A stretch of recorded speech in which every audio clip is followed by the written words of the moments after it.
But 9 मई के दिन जो हमने देखा है वो है कि लोगों को आज़ादी थी वो GHQ आके हमला करें, वो कोर कमांडर हाउस में घुस जाएं, तो वो जो सिक्योरिटी की जो लेयर्स थी वो क्यों एब्सेंट थी।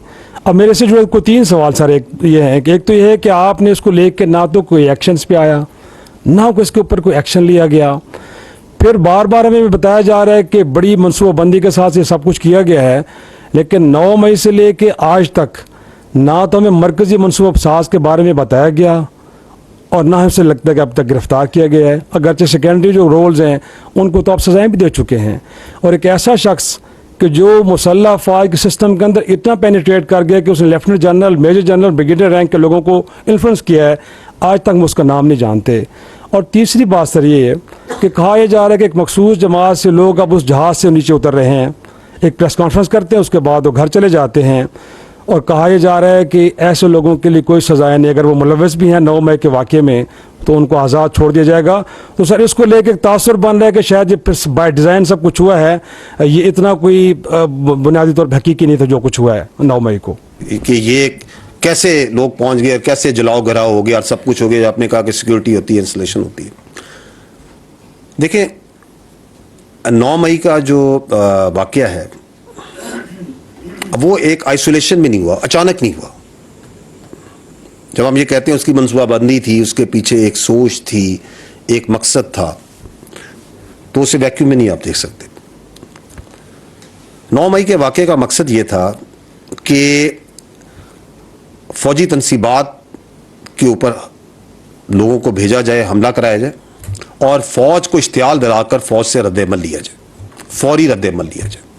क्योंकि उससे पहले एक कई महीनों से लोगों की जहन साजी की जा रही थी, फौजी क़यादत के ख़िलाफ़, फौज के ख़िलाफ़ उनको भड़काया जा रहा था, उसके ख़िलाफ़ उनमें नफ़रत डाली जा रही थी।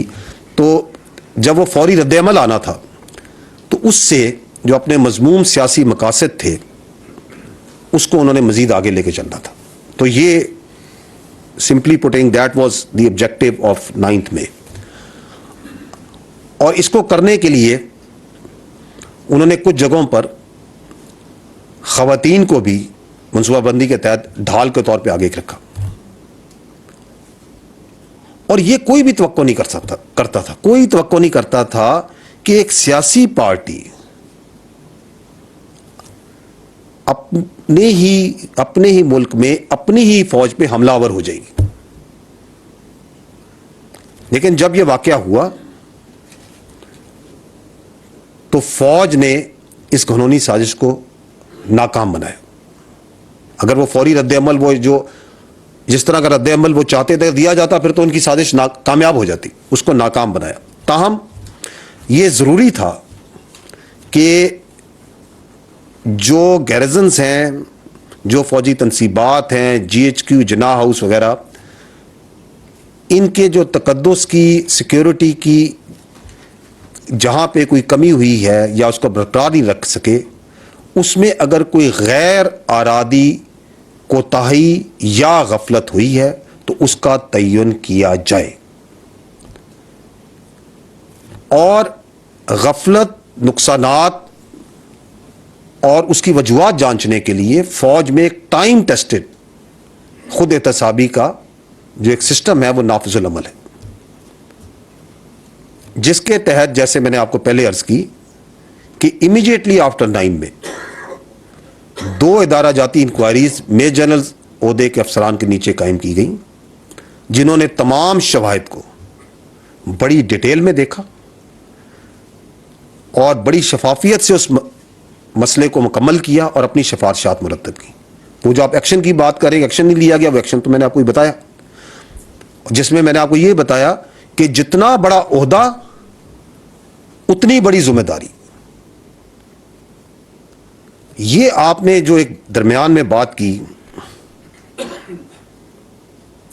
कोई आपने बात की झुकाव की तरफ बात की, I would like to put this to rest because this is part of that fake propaganda.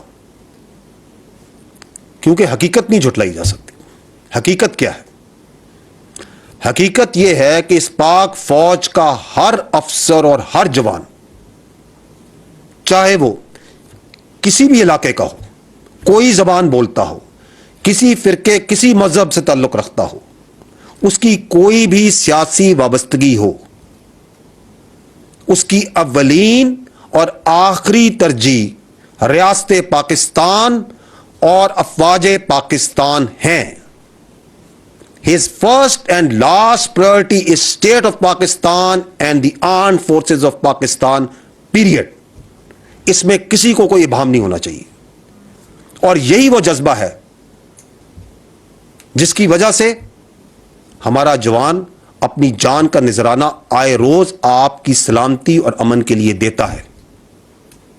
हां, अलबत्ता झूठ पर मबनी कोई भी बयानिया बनाकर अवाम की आंखों में धूल डाली जा सकती है। ताहम 9 मई के वाकये के बाद हमें यह देखकर इत्मीनान होना चाहिए कि लोग इस झूठे बयानियों को पहचान रहे हैं, वो जांच रहे हैं कि क्या सच है और क्या झूठ है। I hope I have answered your question